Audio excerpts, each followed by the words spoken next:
Sam, I guess, how's this week been, after a big win, but also focusing on what's next and preparing for a road game? Yeah, so it's obviously huge. We need some rest. I think anybody, a general fan, can look at our team from someone like Madison Francis, who is wrapped up from the shoulder and has a face mask now that's turned into to Batwoman with a nose injury, to Destiny, a bunch of kids whose bodies are just beat up. So anytime you can have a chance to rest and take a break, and then most importantly, just be a student. School's back in the end, get acclimated and all that. It's really good for their mental health and to be in a good, clear spot. So that way we can come back out and perform. So great for them, great for the staff, and then obviously excited to get back to practice today. What are some areas that you're still trying to fine-tune right now and continue to get better at in practice? Well, it's not so much practice. It's finding a way to be tougher on the road. That's my thing.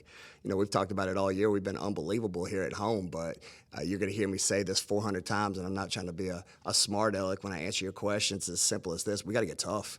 We got the identity that we found here at home, and playing with spirit and playing for 4 quarters and having a chance at home. Right now, currently in the SEC play, we haven't seen that, and it's hard. It's a hard league. It's hard to win on the road. It's gonna be hard this weekend with the circumstances that are going on, and that's first and foremost my prayers and thoughts for everybody across the country that what we're about to endure.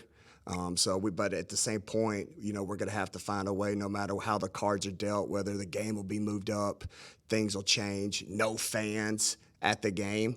It's going to come down to a well-coached Christy Curry team that we're going to have to be the tougher team and create a new identity here on the road, as we finish this up. Just before the game against Kentucky, you were kind of talking about how your players had to keep fighting, and you like their spirit and all that stuff. And obviously, to handle adversity, it takes some toughness, but also going to take some toughness to handle the wins too. The big win that you had. What's been your read on your team this week since the win, how they've handled kind of getting back to work? Yeah, I think first of all, it's just relief because we're tired of having hard talks and hard conversations. We wrote on the board pregame.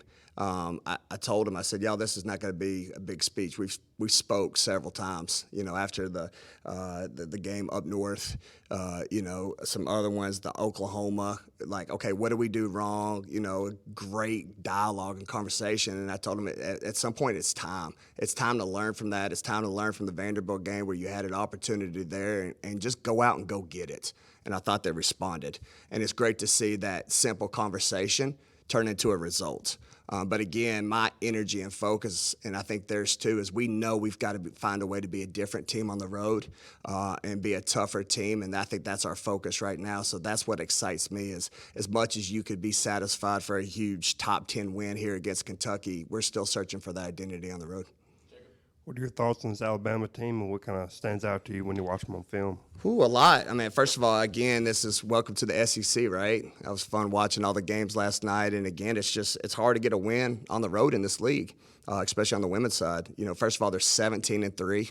All right, Christy Curry is a future Hall of Fame coach, somebody that I truly admire, and just outside as a coach, there's a good friendship between us, where a genuine relationship where we've known each other, but that's not going to change the energy and the fight that we're going to have. And I just keep it 100. When you look at the last 2 years, they've spanked us.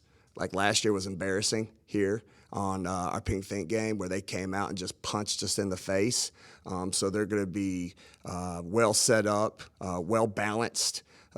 First and foremost, to answer your question, I worry about their transition. I think they have some of the best shooters in the country, where if you don't match up, whether it's the free throw line and the free throw line break, you gamble for a steal and a rebound, they'll come down and they'll shoot you straight out of the gym. And then obviously Essence Cody is one of the best post players in the country. This was a freshman that was going head-to-head 2 years ago against Jessica Carter, who gave us a lot of problems last year, not only shooting the ball and spacing you out, but blocking shots. So anytime that you've got phenomenal guard play and you've got one of the best post players in the country, there's a reason they're top 25 in the country, and we're going to have to find a way to bring it on the road.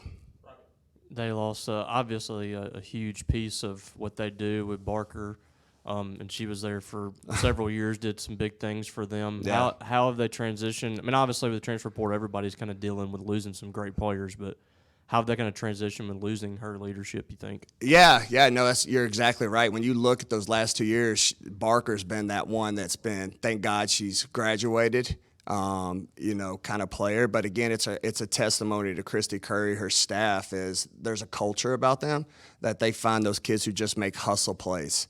And it's not just one player. I didn't think last year was one player. They had Nye, who was a WNBA draft pick. They had Sarah Barker.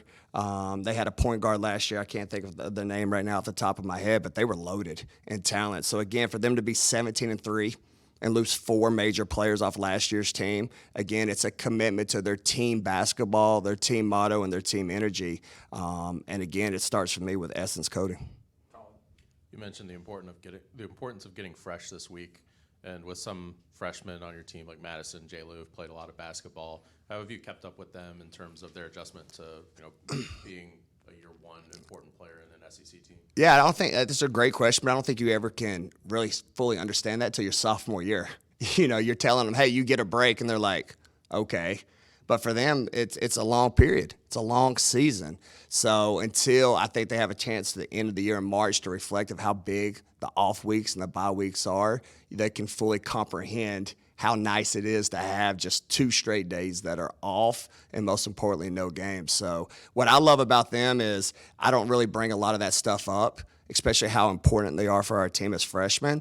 They're kind of wet behind the ears and naive, and sometimes that's the best way to be, is they're just like, Coach, I'm supposed to lace up my shoes. Let's go out and do it. You need me to do this? Let's go out and do it. So I'm just more making sure they stay on that train where they came here for the right reasons, and obviously they've been huge in making sure we've had the season so far this season. Have any of the travel plans for Sunday been changed, or is that something you guys are still working through right now as the storm's coming through? Yeah, no. So obviously, our administration is phenomenal. They've been on top with the whole SEC department. I told them, hey, just you all advise me. First and foremost, I don't mind if we cancel this game if needed, because number one is safety. So they understand where I stand. I talked to Christy Curry. She called me. She's been phenomenal in accommodating us whatever we need.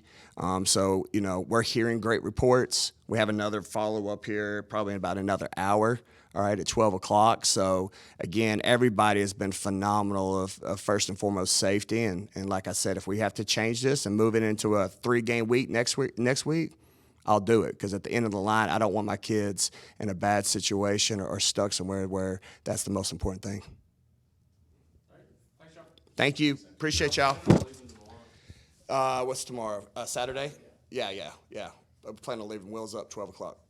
Yep, so we'll have an early practice and hit the road before it gets bad. Yep.